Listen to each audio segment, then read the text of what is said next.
नमस्कार दोस्तों, आपका स्वागत है हमारे YouTube चैनल श्री कहानियाँ में। आज हम आपके लिए एक रोचक और प्रेरणादायक कहानी लेकर आए हैं। तो चलिए शुरू करते हैं। किसी गांव में एक सेठ रहता था। उसका एक ही बेटा था जो व्यापार के काम से परदेश गया हुआ था। सेठ की बहू एक दिन कुएं पर पानी भरने गई। घड़ा जब भर गया तो उसे उठाकर कुएं के मुंडेर पर रख दिया और अपना हाथ मुंह धोने लगी। तभी कहीं से 4 राहगीर वहां आ पहुंचे। एक राहगीर बोला, बहन मैं बहुत प्यासा हूँ, क्या मुझे पानी पिला दोगी?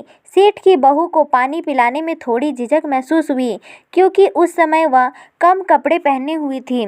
उसके पास लोटा या गिलास भी नहीं था जिससे वह पानी पिला देती। इस कारण वह उन राहगीरों को पानी पिलाना उसे ठीक नहीं लगा। बहू ने उससे पूछा, आप कौन हैं? राहगीर ने कहा, मैं एक यात्री हूँ। बहू बोली, यात्री तो संसार में केवल 2 ही होते हैं। आप उन दोनों में से कौन हैं? अगर आपने मेरे इस सवाल का सही जवाब दे दिया तो मैं आपको पानी पिला दूंगी, नहीं तो मैं पानी नहीं पिलाऊंगी। बेचारा राहगीर उसकी बात पर कोई जवाब नहीं दे पाया। तभी दूसरे राहगीर ने पानी पिलाने की विनती की। बहू ने दूसरे राहगीर से पूछा, अच्छा तो आप बताइए कि आप कौन हैं? दूसरा राहगीर तुरंत बोल उठा, मैं एक गरीब आदमी हूँ। सेठ की बहू बोली, भैया गरीब तो केवल 2 ही होते हैं, आप उनमें से कौन हैं? प्रश्न सुनकर दूसरा राहगीर चकरा गया। उसको कोई जवाब नहीं सूझा तो वह चुपचाप हट गया। तीसरा राहगीर बोला, बहन मुझे बहुत प्यास लगी है, ईश्वर के लिए मुझे पानी पिला दो। बहू ने पूछा, आप कौन हैं? तीसरा राहगीर बोला, बहन मैं एक अनपढ़ गंवार हूँ। यह सुनकर बहू बोली, अरे भाई अनपढ़ गंवार तो इस संसार में बस 2 ही होते हैं, आप उनमें से कौन हैं? बेचारा तीसरा राहगीर भी कुछ नहीं बोल पाया। अंत में चौथा राहगीर आगे आया और बोला, बहन मेहरबानी करके मुझे पानी पिला दे, प्यासे को पानी पिलाना तो बड़े पुण्य का काम होता है। सेठ की बहू बड़ी ही चतुर और होशियार थी। उसने चौथे राहगीर से पूछा, अब आप कौन हैं? वह राहगीर अपनी खीज छिपाते हुए बोला, मैं बहुत बड़ा मूर्ख हूँ।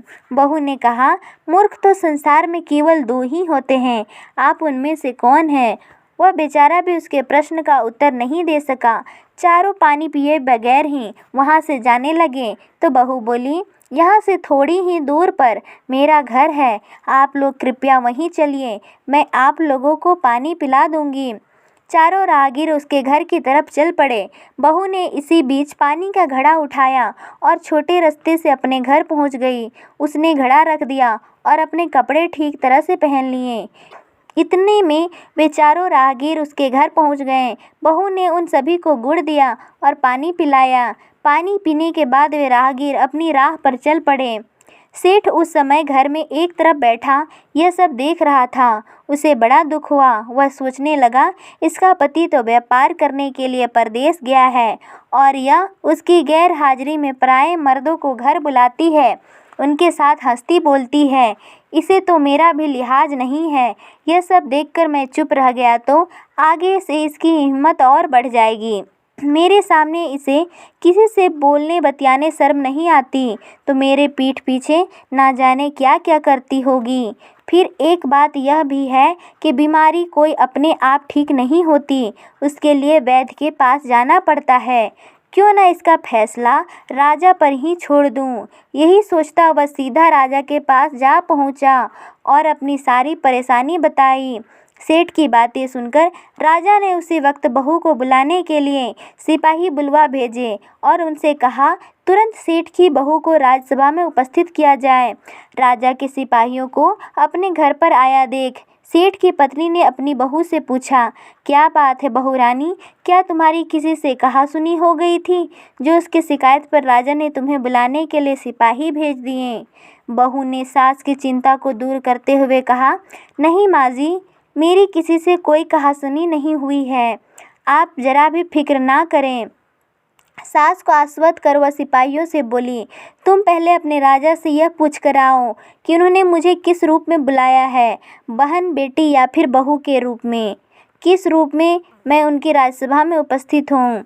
बहू की बात सुनकर सिपाही वापस चले गए। उन्होंने राजा को सारी बातें बताई। राजा ने तुरंत आदेश दिया कि पालकी लेकर जाओ और कहना कि उसे बहू के रूप में बुलाया गया है।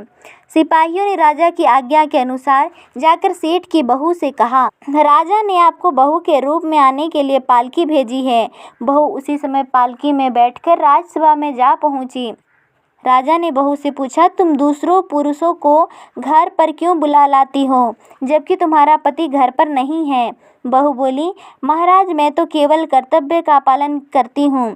प्यासे पथिकों को पानी पिलाना कोई अपराध नहीं है, यह हर गृहिणी का कर्तव्य है। जब मैं कुएं पर पानी भरने गई थी, तब तन पर मेरे कपड़े अजनबियों के सम्मुख उपस्थित होने के अनुरूप नहीं थे। इसी कारण उन राहगीरों को कुएं पर पानी नहीं पिलाया। उन्हें बड़ी प्यास लगी थी और मैं उन्हें पानी पिलाना चाहती थी, इसलिए मैंने उन्हें मुश्किल प्रश्न पूछे। जब वे उसका उत्तर नहीं दे पाए तो उन्हें घर पर बुला लाए। घर पहुंचकर ही उन्हें पानी पिलाया। राजा को बहू की बात ठीक लगी। राजा को उन प्रश्नों के बारे में जानने की बड़ी उत्सुकता हुई जो बहू ने चारों राहगीरों से पूछे थे। राजा ने सेठ की बहू से कहा, भला मैं भी तो सुनूं कि वे कौन से प्रश्न थे जिनका उत्तर वे लोग नहीं दे पाए। बहू ने तब वे प्रश्न दोहरा दिए। बहू के प्रश्न सुन राजा और सभासद चकित रह गए। फिर राजा ने उससे कहा, तुम खुद ही इन प्रश्नों के उत्तर दो, हम अब तुमसे यह जानना चाहते हैं। बहू बोली, महाराज, मेरी दृष्टि में पहले प्रश्न का उत्तर है कि संसार में दो ही यात्री है, सूर्य और चंद्रमा। मेरे दूसरे प्रश्न का उत्तर है कि बहू और गाय। इस पृथ्वी पर ऐसे दो प्राणी हैं जो गरीब हैं। अब मैं तीसरे प्रश्न का उत्तर सुनाती हूँ महाराज। हर इंसान के साथ हमेशा अनपढ़ गंवारों की तरह जो हमेशा चलते रहते हैं, वे हैं भोजन और पानी। चौथे आदमी ने कहा था कि वह मूर्ख है, और जब मैंने उससे पूछा कि वह मूर्ख दो ही होते हैं, तुम उनमें से कौन से मूर्ख हो, तो वह उत्तर नहीं दे पाए। इतना कहकर वह चुप हो गई। राजा ने बड़े आश्चर्य से पूछा, क्या तुम्हारी नज़र में इस संसार में सिर्फ दो ही मूर्ख हैं? हाँ महाराज, इस घड़ी इस समय मेरी नज़र में सिर्फ दो ही मूर्ख हैं। राजा ने कहा, तुरंत बतलाओ कि वे दो मूर्ख कौन हैं। इस पर बहू बोली, महाराज, मेरी जान बख्श दी जाए तो मैं इसका उत्तर दूं। राजा को बड़ी उत्सुकता थी यह जानने की कि वे दो मूर्ख कौन हैं, सो उसने तुरंत बहू से कह दिया, तुम निसंकोच होकर कहो, हम वचन देते हैं तुम्हें सजा नहीं दी जाएगी। बहू बोली, महाराज, मेरे सामने इस वक्त बस दो ही मूर्ख हैं। फिर अपने ससुर की ओर हाथ जोड़कर कहने लगी, पहले मूर्ख तो मेरे ससुर जी हैं, जो पूरी बात जाने बिना ही अपनी बहू की शिकायत राज दरबार में की। अगर इन्हें शक हुआ था तो यह पहले मुझसे पूछ ही लेते, मैं खुद ही इन्हें सारी बात बता देती। इस तरह घर परिवार की बेइज्जती तो नहीं होती। ससुर को अपनी गलती का एहसास हुआ। उसने बहू से माफ़ी मांगी। बहू चुप रही। राजा ने पूछा, और दूसरा मूर्ख कौन है? बहू ने कहा, दूसरा मूर्ख खुद इस राज्य का राजा है, जिसने अपनी बहू की मान मर्यादा का जरा भी ख्याल नहीं किया और बिना सोचे समझे ही बहू को भरी राजसभा में बुलवा लिया। बहू की बात सुनकर राजा को पहले तो क्रोध आया, परंतु तभी सारी बातें उसकी समझ में आ गई।